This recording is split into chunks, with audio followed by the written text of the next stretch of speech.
بسم اللہ الرحمن الرحیم۔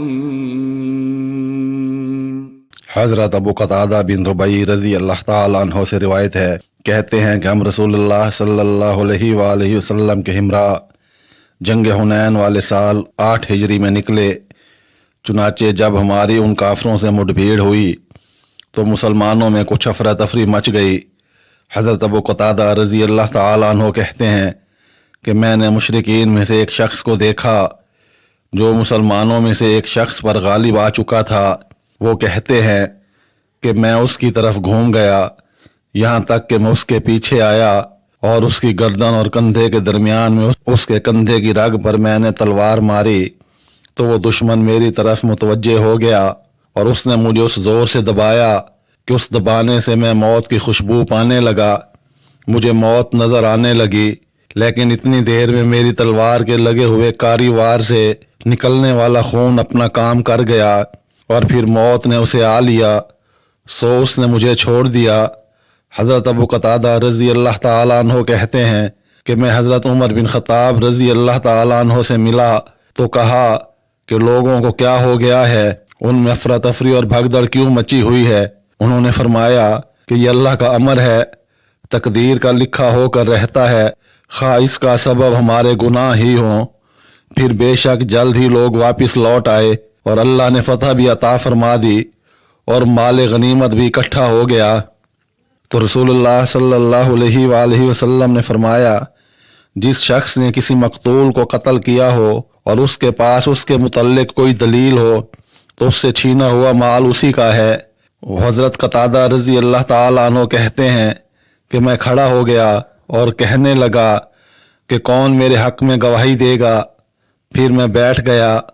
پھر آپ صلی اللہ علیہ وآلہ وسلم نے دوبارہ فرمایا، جس شخص نے کسی مقتول کافر کو قتل کیا ہو اور اس کے پاس اس کے متعلق کوئی دلیل ہو تو اس سے چھینا ہوا مال اسی کا ہے۔ وہ کہتے ہیں کہ میں کھڑا ہوا اور میں نے کہا کہ کون ہے جو میرے حق میں گواہی دے؟ پھر میں بیٹھ گیا۔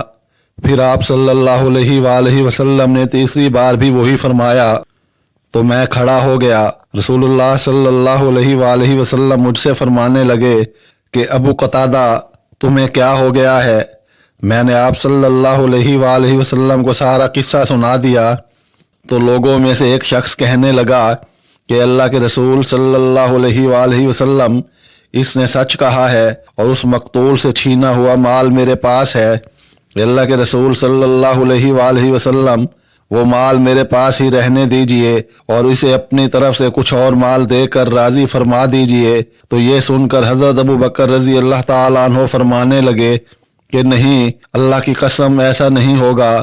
اگر اس بہادری کے پیکر نے واقعی اسے مارا ہے تب تو آپ صلی اللہ علیہ وآلہ وسلم کبھی یہ قصد نہ کریں گے کہ اللہ کے شیروں میں سے ایک شیر جو اللہ اور رسول صلی اللہ علیہ وآلہ وسلم کی طرف سے لڑتا ہو اسے چھوڑ دیں اور پھر تجھے وہ چھینا ہوا مال دے دیں۔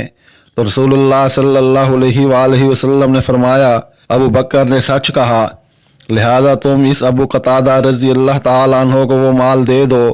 چنانچہ اس نے مجھے وہ مال دے دیا۔ پھر میں نے اس سے ایک زرہ کو فروخت کیا تو اس کے بدلے بنو سلمہ کے محلے میں ایک باغ خرید لیا۔ بس یقیناً یہ وہ سب سے پہلا مال تھا جو میں نے اسلام میں حاصل کیا۔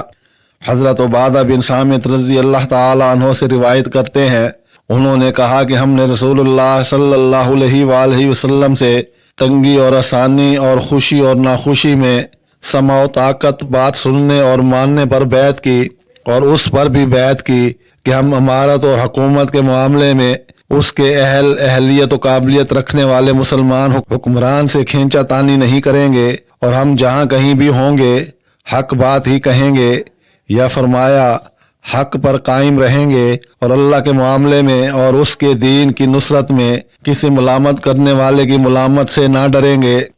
سیدنا ابو ہریرہ رضی اللہ تعالیٰ عنہ سے روایت ہے کہ رسول اللہ صلی اللہ علیہ وآلہ وسلم نے فرمایا، تم میں سے کسی کی بھی ہر جائز دعا قبول کی جاتی رہتی ہے جب تک کہ جلد بازی سے کام نہ لے کہ یہ کہنے لگے کہ میں نے یہ دعا تو کی ہے لیکن وہ میرے حق میں قبول نہیں ہوئی۔